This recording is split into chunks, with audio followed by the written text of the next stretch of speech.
Acho que todos nós passamos por uma fase em que a gente sente dificuldade em entender ou encontrar, digamos assim, o nosso próprio caminho, seja na esfera profissional, pessoal, amorosa ou espiritual mesmo.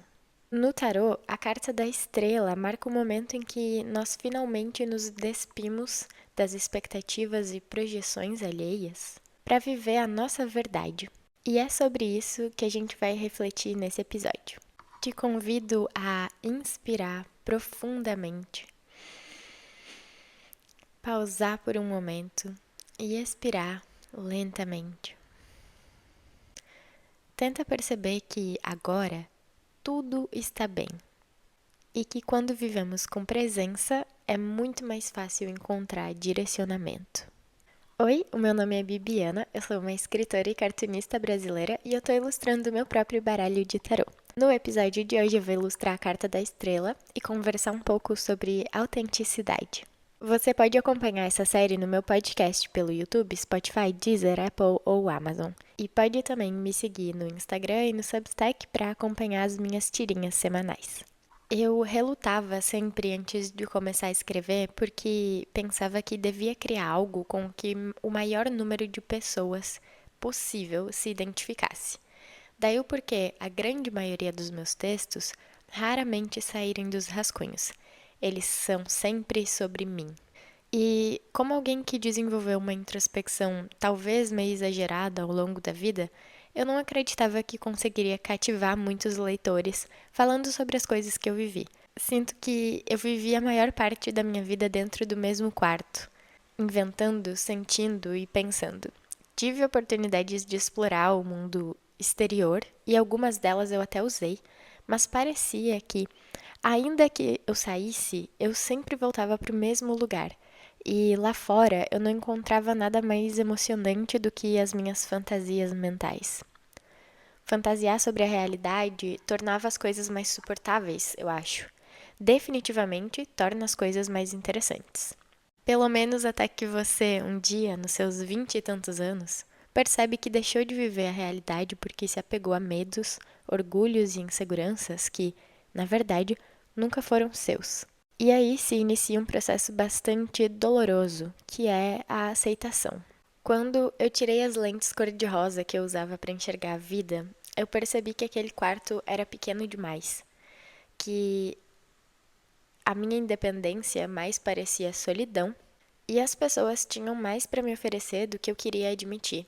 Algumas delas me ofereceriam mais decepção, é justo mencionar, mas muitas outras poderiam me oferecer mais amor e mais validação do que eu sozinha iria conseguir me proporcionar.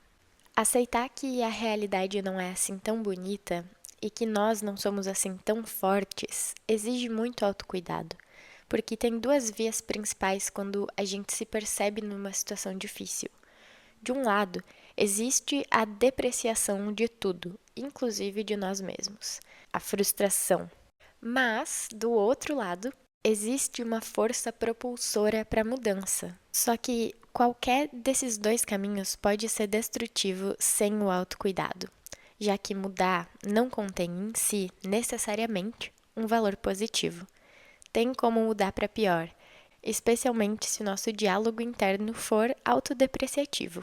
Mas, de volta ao ato da escrita, eu me perguntava o seguinte: como eu posso esperar que dezenas ou centenas de pessoas se identifiquem com uma realidade que só existe dentro de mim e, no máximo, se estende para um único aposento de uma única casa ou para uma ou duas redes sociais? Mais do que isso, por que eu queria escrever para as outras pessoas? Será que eu queria provar alguma coisa para alguém? Ou a arte é mesmo sobre isso? Sobre mostrar um pouco de si para o mundo? E sabe, nada de extraordinário aconteceu para que eu saísse desse lugar cheio de questionamentos e finalmente tivesse coragem para seguir os meus sonhos. Na verdade, o que aconteceu foi uma conversa despretensiosa, regada a um cafezinho da tarde e nutrida por pão com ovo. O assunto era justamente esse: produzir arte para si e para os outros. E eu ouvi um dos artistas mais brilhantes que eu conheço, o Trip Heads, inclusive recomendo muito que vocês sigam ele, dizer o seguinte: abre aspas. Enquanto artista, O meu maior sonho é produzir coisas para mim e do meu jeito, e que as pessoas valorizem a minha arte justamente por isso, porque fui eu quem fiz e tem um pouco de mim ali. Querendo ser escritora desde que eu consigo me lembrar, eu me reconheci nesse sonho. Naquela ocasião, eu queria escrever o mundo a partir da minha perspectiva, não porque ela é melhor que a dos outros, mas porque é a única coisa nesse mundo que é realmente minha. Só eu vivi exatamente o que eu vivi e quero que as pessoas consigam ler aquela coisa tão minha e tirar dali algum valor para seguir com suas próprias vidas, que também são tão únicas, sem sequer precisar saber o meu nome. No meu caso, eu não me importo muito. Não importa que eu permaneça anônima, desde que o meu trabalho sirva para alguém. E se o objetivo é esse, a arte, ou o teu próprio negócio, a tua visão de mundo, a tua opinião, a tua comédia, a autenticidade é tão sutil e ao mesmo tempo tão veementemente o próprio caminho, e não o fim, a meta, o propósito. Verdadeiros artistas produzem sobre si e talvez para si. E a verdade é que esse é o valor da sua arte. Eu acho que isso se estende para tantos outros tipos de expressão, não só a artística. Se você vai vender um produto, eu acredito que você tem que saber que você compraria aquilo, sabe? É a minha opinião, claro, mas eu acredito muito que a gente precise ter esse nível de autenticidade com o nosso trabalho também. Só que ser autêntica, apesar de ser uma resolução simples, tem também muita amplitude. Em termos práticos, talvez fosse mais fácil ter uma lista de objetivos para conquistar ou de afazeres. No caso da autenticidade, é um pouco mais complexo, porque não se trata de um caminho pronto, com um passo a passo, como perder peso ou escrever 10 textos por mês, mas de um conceito abstrato e que se define através de diferentes formas, fontes e traços, a depender do indivíduo que a está exercitando. Ser genuinamente quem somos nos desafia todos os dias, mesmo em decisões cotidianas que parecem simples. Da roupa que a gente escolhe vestir ao produto de limpeza que preferimos comprar e, mais profundamente, das palavras que escolhemos dizer àquelas que preferimos silenciar. Tudo isso demonstra minha autenticidade. Ou, quando eu escolho roupas, produtos ou palavras para agradar olhares e opiniões alheios à minha vontade e expressão livre, demonstram o meu medo de não ser aceita, de não ser amada, de não ser levada a sério. Ser autêntico e verdadeiro a quem você é exige muito mais foco do que ousadia, porque é mais um exercício de constância e persistência do que é de coragem. Se eu cantar na rua em voz alta uma vez porque eu senti vontade, isso é ousadia. Se eu cantar na rua dia após dia porque de alguma forma isso me faz sentir mais próxima de quem eu sou e sem que os olhares das pessoas me incomodem, isso é autenticidade. Exige mais o esforço da repetição do que o da valentia, na minha opinião. Não só isso, eu também acredito que ser autêntico exige aceitação e validação internas. Óbvio, né? Talvez mais do que qualquer outra coisa. Mas quem aprendeu a nutrir isso? Desde muito pequenos, a gente é educado a pensar que a gente deve buscar esses dois sentimentos do lado de fora primeiro, para depois nos acharmos merecedores de sentir eles dentro. A maneira como a gente se veste, os locais que a gente frequenta, até mesmo os pensamentos que repetimos, muito pouco disso é realmente nosso. A maior parte é uma reprodução inconsciente de comportamentos repetidos mecanicamente com o fim de garantir a aceitação nas comunidades que a gente frequenta. E deixa eu te contar, a busca pela validação dos outros, ela é, no mínimo, eterna. Por isso mesmo, essa lógica, na verdade, é uma grande bobagem. A gente nunca vai conseguir agradar todo mundo o tempo todo. Então, por que despender todos os nossos esforços nessa tarefa ingrata? E algo que transformou a minha percepção em relação à autenticidade é estar aqui. Se eu me aceito e me valido tanto, a ponto de não importar mais o que os outros pensam de mim, então a minha busca acaba aqui.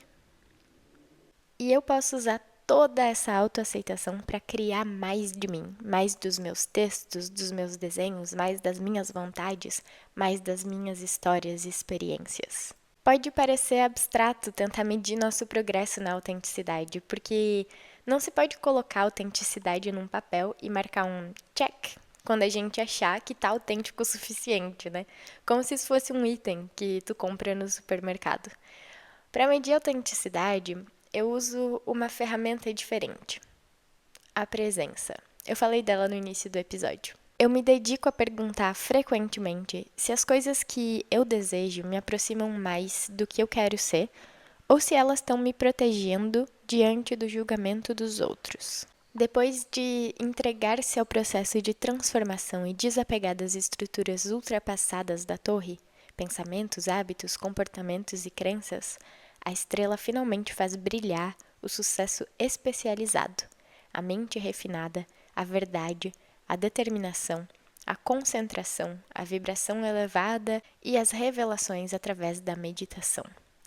A nudez do personagem que aparece na carta é símbolo da aceitação e demonstra que, finalmente, podemos nos amar por aquilo que realmente somos. O espaço aberto, amplo, faz referência à liberdade e ao desapego de tudo o que não é necessário para nossa versão mais autêntica. Então, junto da estrela, eu te faço um pedido. Não pare nunca, nunca, nunca de ser você.